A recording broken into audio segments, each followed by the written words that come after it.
There's an innocence about her, the social worker had said on the phone last night. Her obligatory call announcing the next day's ETA, she called it.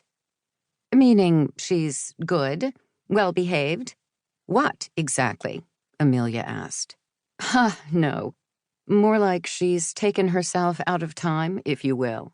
Happens sometimes with kids subjected to an adult world they're not ready for. My, taken herself out of time, if you will? I'd like some tips on how that's accomplished, Amelia said. This child has been deprived of a normal childhood. Naturally, the state hopes you'll give that back to her. The social worker rambled on, missing or ignoring Amelia's sarcasm entirely. Since she will be living in your home in Massachusetts, the state of Maine requires periodic progress reports so we can review her acclimation. Acclimation? Amelia had sighed. She's hardly moving to the Amazon, is she? She won't need immunizations to live in Massachusetts. Well, the social worker said, it's a heap of paperwork, I'll tell you that. The state of Maine gives a rat's ass? Daniel had said when she told him about the call, talking through the crack in his bedroom door. Selective Tourette's. He only speaks this way to her.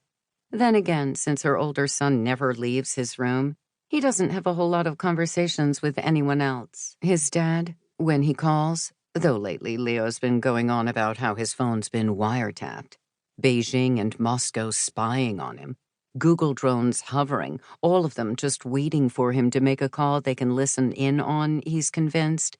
So he doesn't call much. Amelia sighs. Shrug it off, she orders herself. But honestly, is everyone around her certifiable? She fixes herself a cup of ginger tea to combat the sourness curdling in her stomach whenever she remembers the dream, or whatever it was. That moment when she's in the water underneath him, needing to breathe, needing him to breathe, pushing him up the way she once pushed him out of her. And once again, he does nothing to help. Not even his arms pump. Wouldn't you at least pump your arms if you were trying to live? She stares out the window over the kitchen counter, the late September sun lighting up what's left of her garden. 2 deeply red, overripe tomatoes, a tangle of cucumber vines climbing up a trellis, and her flowers. The houses closer to the ocean in her Sandy Hills neighborhood don't have green lawns. With the increasing severity of nor'easters, tidal surges kill the grass and leave beach stones in their wake. But she prides herself on her flowers, making these at least grow. Amelia rubs her eyes, their insistent wetness today, careful not to smudge her mascara as a white sedan with main plates pulls into her driveway. Allergies, she tells herself. She'll let that lurking dust settle. One could imagine its glitter as moments of mica rather than dead skin cells, mites, and debris. Amelia spent a lifetime putting the decorative spin on things, as a model, and then the former model moniker, Hepburn-esque they called her. She'd gotten used to a level of worship not conducive to her present stage, the senior generation, next to check out. I'm out of here, they used to say. Nary a thought to anything this close to permanence. Once again, she shrugs off that foggy sensation from last night, the gnawing sense of loss, of abandonment. Gavin, in her nightmare, for God's sake. Never mind a dream. Let's call it what it was.